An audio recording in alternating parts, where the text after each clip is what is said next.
Hello, welcome. So, in this series, we're building a CPU from scratch. And in the previous episode, we worked on these displays down here. Now, I did mention that I wanted to have this effect where the displays to the left are not filled with zeros, but instead are just empty. And I did figure out how to do that. I'll just show you very briefly. I think I figured out a way to simplify this dramatically. So this is probably not the best way to do it. What you can see up at the top is the digits have Z, indicating that they are high impedance. Don't ask me why Z means high impedance, but that's what it is.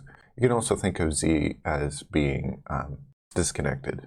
And yes, I'm Canadian and I pronounce it Z.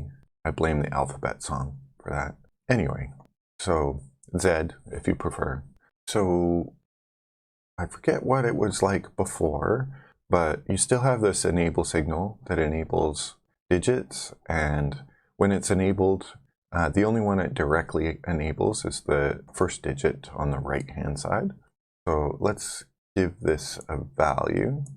So if we do that, then you can see there's 5 here, but it doesn't turn on any of these digits. Now, if I do this, then it turns on this digit here. And then if I do this, it turns on all the digits.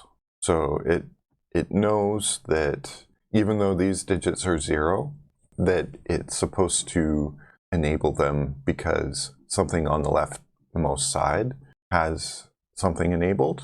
Now, the way that this works is there's just a digit detector. So if any bits in a digit are 1s, then it will enable this OR gate here. And then that goes into a priority encoder.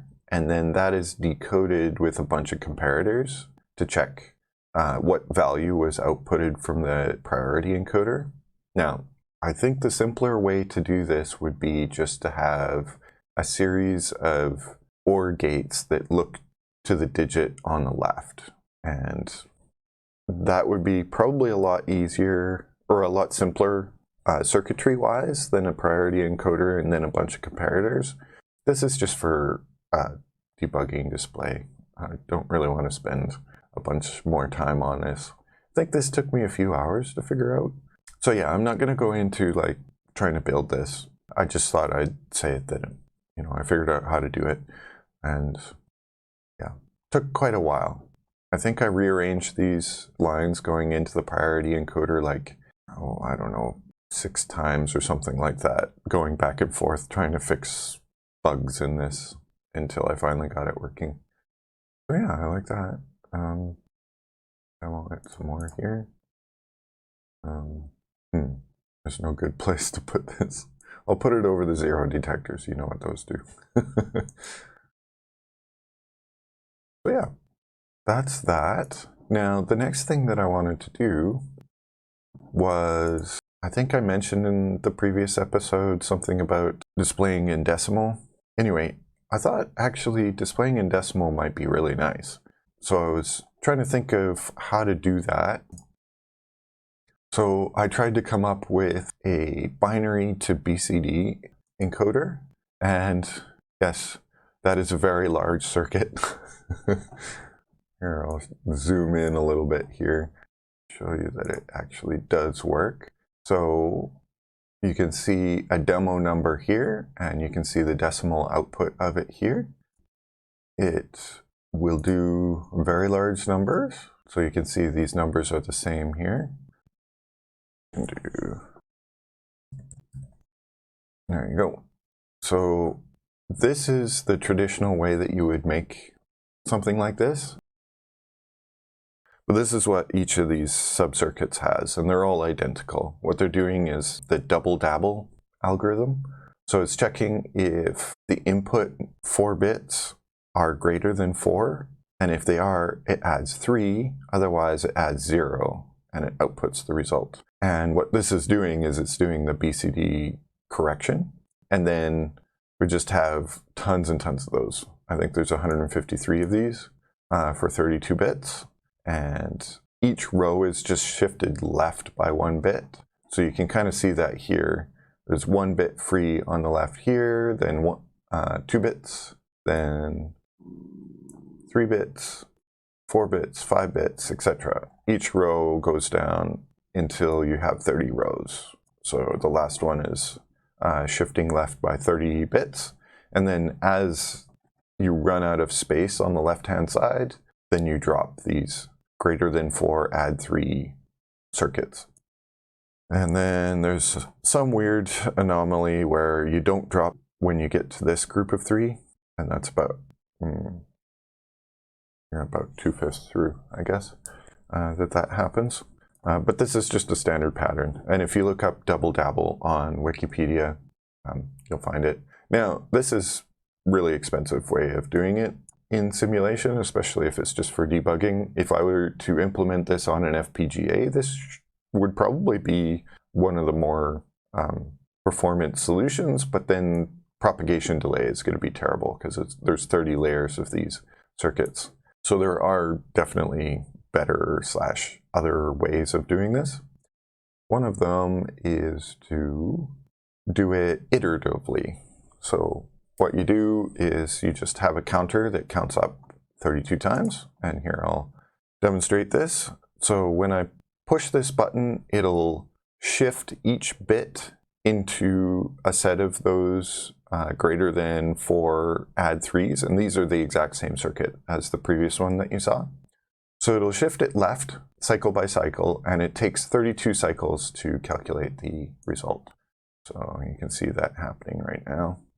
And then when it's done, it automatically stops its own clock. And this part over here is probably overly complicated. I was doing a lot of debugging and trying various different things, and I didn't simplify this when I got it working finally. So you can see this again. And this works for numbers that go all the way to the top too. So yeah, very interesting. Also don't want to do this because I don't want to have the clock running 32 times faster than the processor in order to display numbers, and I don't want to have to deal with multiple clock domains. So I complained about this on the digital issue tracker, and an even simpler solution was come up with. Like, so simple that I can't believe I didn't think of it to start with. So this one, there we go. It's instant. It doesn't require additional computation. And look at this. Boom. That's it. Like, it's just a bunch of dividers. And there's a component in here for division. And I really should have played with this before I spent a whole day trying to come up with a more fancy solution. My goodness. So yeah, all this does is, this is 10. So yeah, we've got just 10 divisors for each BCD digit, and they're just dividing by 10. The remainder goes out to a digit, and then the rest goes into the next divider, and then it divides by 10 again, and the rest goes out to the digit. So yeah, A just means 10, or it's the number 10 in hexadecimal. But yeah, this is a much, much, much, much simpler solution. So I'm going to go with this, and I'm just going to rebuild it because this is not my solution, and I will rebuild my own solution. But I'm just going to basically copy this. So where's the front panel here? There we go. So I want to continue this. My idea is to make it optional. I can have either a decimal output or a hexadecimal output. So for decimal, I need 10 digits. Better to extend it to the right, I think.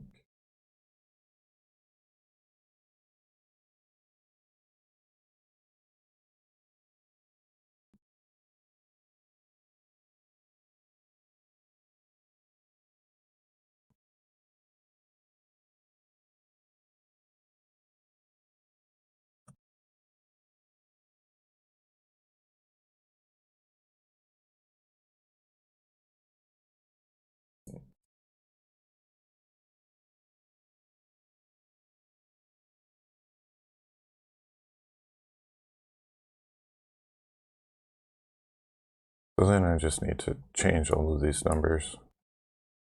That one's already correct.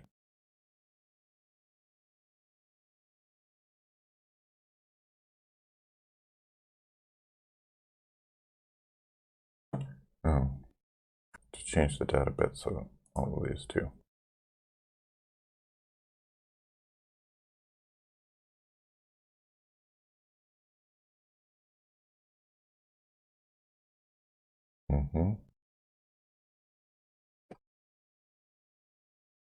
All right.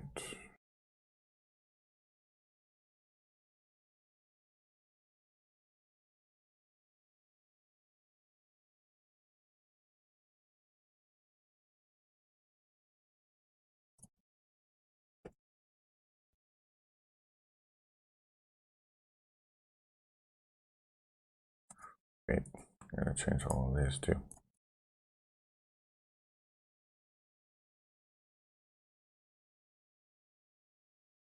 Okay, it's working. Sweet. Okay. So what I would like to do is I would like to have the option of either hex or decimal. Right now it's just displaying hex on the first 8 digits, and then the last 2 digits will never be used. But let's make that switchable.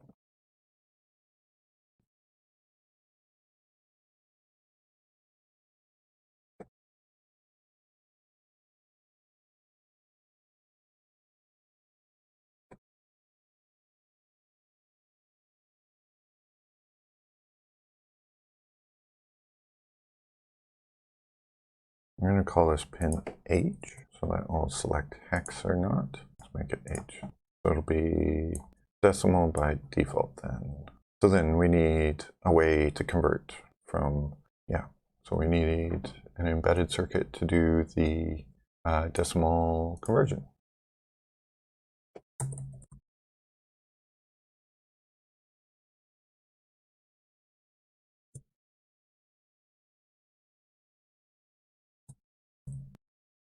And I'm going to give this hex because in theory, it should display properly in hex.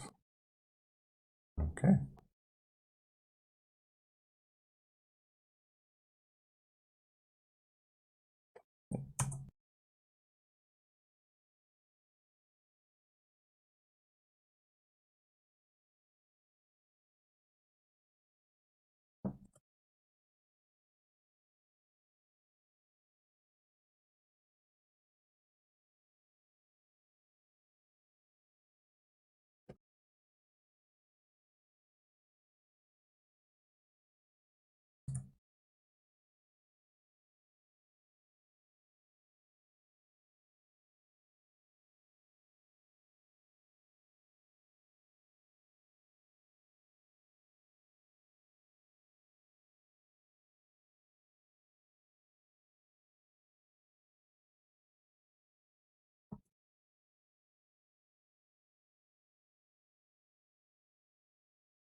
The digits are backwards.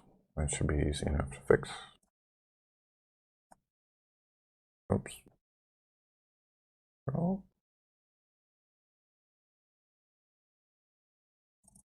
There we go. Excellent. Put a 0 on the end here. That doesn't look right. Maybe it should be on that one. Yeah, I think that's correct now. Yeah.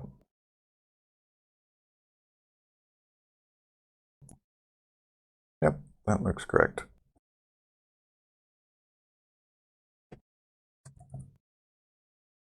Yep, sweet. Okay. All right. Just need to change color.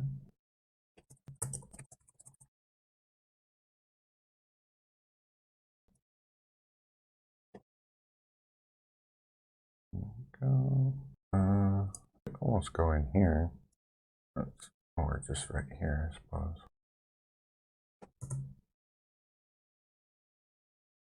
There we go.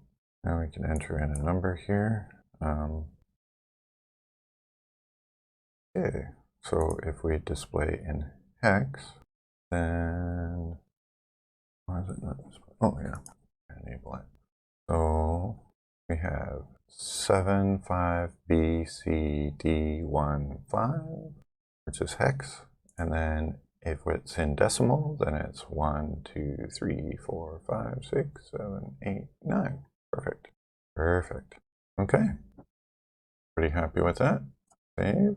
All right. Now these are all wrong. Let's fix that.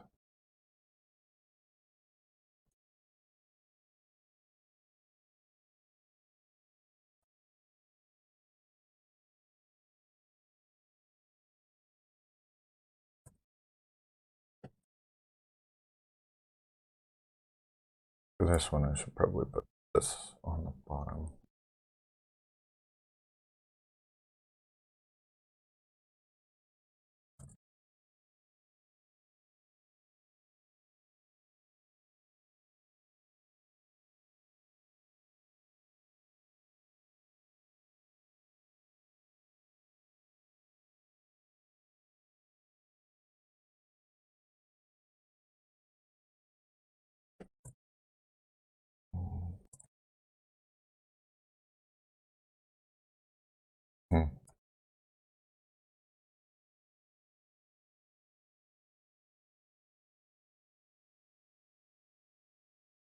Very neat. So now we have decimal displays for debugging. These displays default to decimal, but we can switch them to hex if we like. So the reason you would want to be able to switch between decimal and hex is decimal is easier if the processor is currently doing arithmetic on numbers. So for example, for the Fibonacci sequence, for dealing with addresses, you want hex probably. So it's nice to be able to switch it to hex. So I think this is looking pretty good. I think it can pretty much replace all of this up here, and we can always add more information as we go. So let's officially delete that stuff. There we go. Move this down here. This up here. Where did it go? Seems reasonable. Now I'm not sure where to put this. I guess there is fine. Here. Sweet.